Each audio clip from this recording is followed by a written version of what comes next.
We've been there for 4 days in their prisons. Imagine who's there for 30 years. Soldiers were way more violent in the other prison. And we can still send you to worse prisons than this. And they were quoting directly Sidetaiman, which is a torture camp. They try to do psychological warfare, putting a lot of lights, a lot of noise.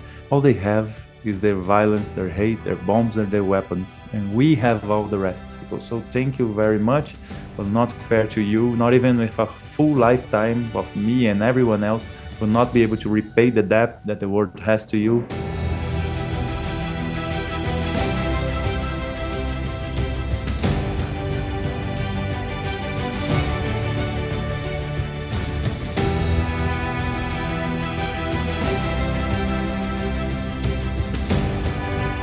I first heard about the Freedom Flotilla 15 years ago. It was 2010, and I applied through an email to join that mission that they were saying was going to break the siege and create a humanitarian corridor on a siege that was totally illegal against Palestine. I was very happy in Istanbul in April 2024 when we attempted to break the siege again, but we were defeated by bureaucratic warfare from the Zionists. In the end, we kept on going and trying with a small boat called the Handala, but the engine broke in August 2024.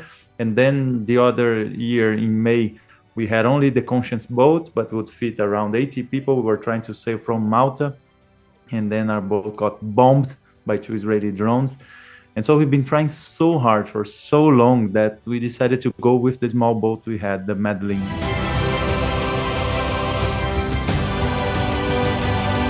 First, it's important to say that we were more than 100 nautical miles from Gaza at that moment. So we were closer to Egyptian territorial waters, but still outside of the 24 nautical miles. So we were in international waters. We're never supposed to go to Israeli territorial waters. So we were going on a humanitarian mission, non-violent mission that was protected by the International Court of Justice that prohibited Israel or any other country to stop humanitarian missions to Gaza because Israel was being trialed by the crime of genocide in a suit opened by South Africa. So we were there, and then they decided to attack us, and they sent first drones, and the drones threw substances at us. They tried to do psychological warfare, putting a lot of lights, a lot of noise, and they were circling us around with 3 huge military vessels and 4 small speedboats with around 30 commandos from Special Forces Unit S-13 on board of them. So, and the drones, the quadcopters that were above us are similar to the ones that dropped the bombs on our boat 1 month before on the Conscience boat. At some point, we didn't know still if we were being attacked to kill us all or if we were being intercepted to kidnap us and to imprison us.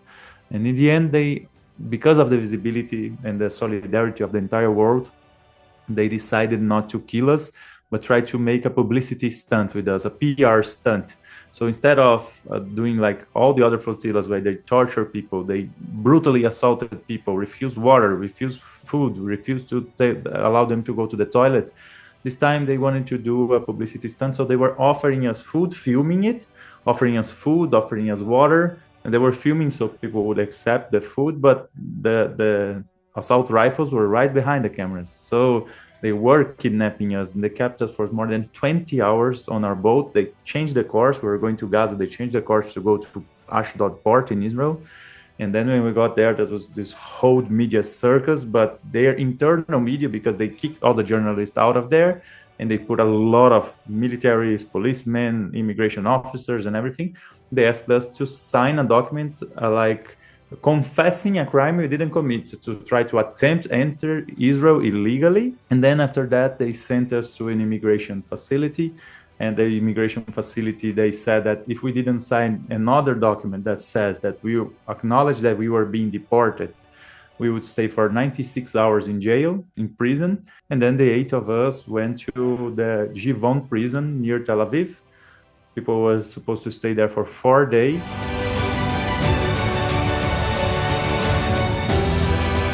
In a colonial state, there's no rights at all. So it's a cruel, terrible dictatorship. So since we were there, we were put in very small transport cells that would take us from one prison to another.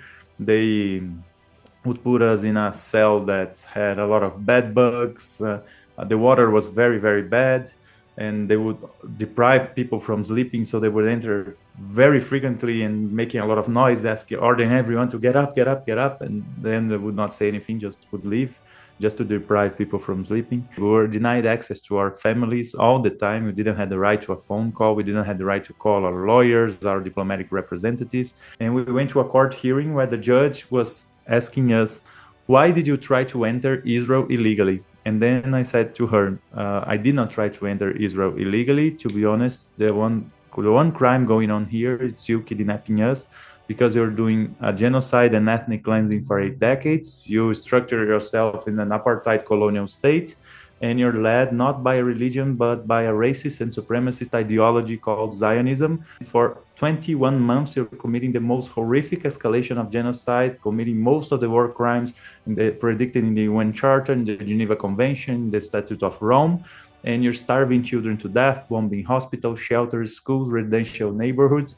So you're the ones committing the crime here. And then she said, you can be punished for that, you know that, right? You can be sent to solitary confinement. And I said, you are the ones who's going to choose where should a non-violent human rights activist stay on this colonial state of yours. And then they sent me to solitary confinement the day after. And then there was even worse, the conditions. There were rats, there were the cockroaches. So it was very, very, very different. Soldiers were way more violent in the other prison.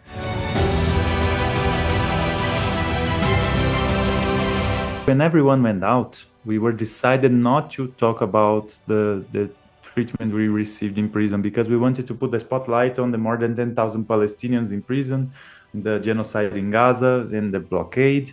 But then when I got back to Brazil only, I discovered that the last 3 people who would leave, they didn't manage to leave because Israel attacked Iran and then closed the airport and brought them back to prison. And then we decided to talk, just to tell the world that they were not having a good time, that they were not being very well treated. And then we showed the markings on our body, and then part of those markings were part of a scabies that I got from prison. But we've been there for 4 days in their prisons. Imagine who's there for 30 years.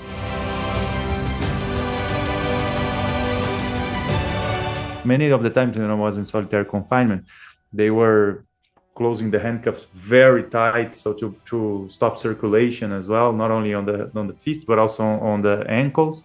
And they were pushing, and then they would always threaten. They would say, and we can still send you to worse prisons than this. And they were quoting directly Sideta Iman, which is a torture camp where they send people that they kidnap in Gaza to there. And it's the most horrific reports and testimonials and exposures that we receive from people, the few people who survives there.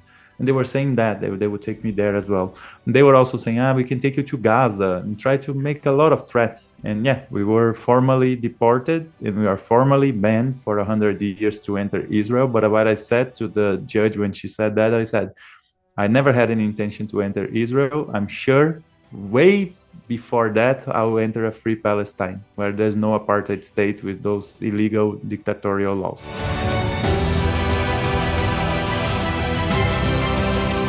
They try to do all the violence they do to scare people not to move. But I've been saying that, and I'm every day more and more convinced about it, Lynn, that all they have is their violence, their hate, their bombs, and their weapons. And we have all the rest. So whenever there's a colonial entity throughout history, the people, when they mobilized and when they maintain their steadfastness, they are sumud, like the Palestinians say, they want their liberty, they want their freedom.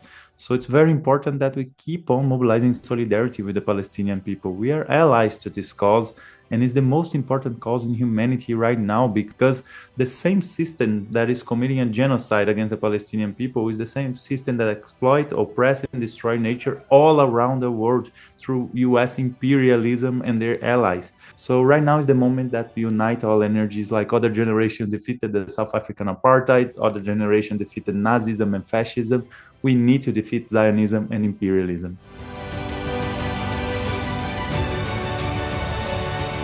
I'd like to say first, I'm sorry. I'm sorry that the world has failed you. I'm sorry that the governments have failed you, international institutions.